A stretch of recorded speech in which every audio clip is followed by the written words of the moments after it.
Hi there. Welcome to your English sentence of the day practice. Today's sentence is, could you please help me with this?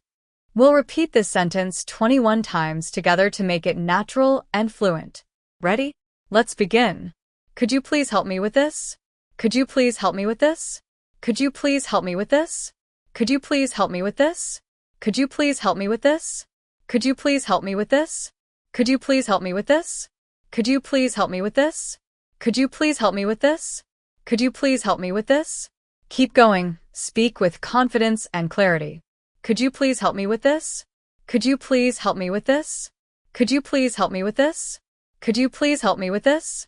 Could you please help me with this? Excellent. Let's finish strong. Could you please help me with this? Could you please help me with this? Could you please help me with this? Could you please help me with this? Could you please help me with this? Could you please help me with this? Beautiful work. Now you've repeated this sentence 21 times, and each repetition makes your English smoother and more natural.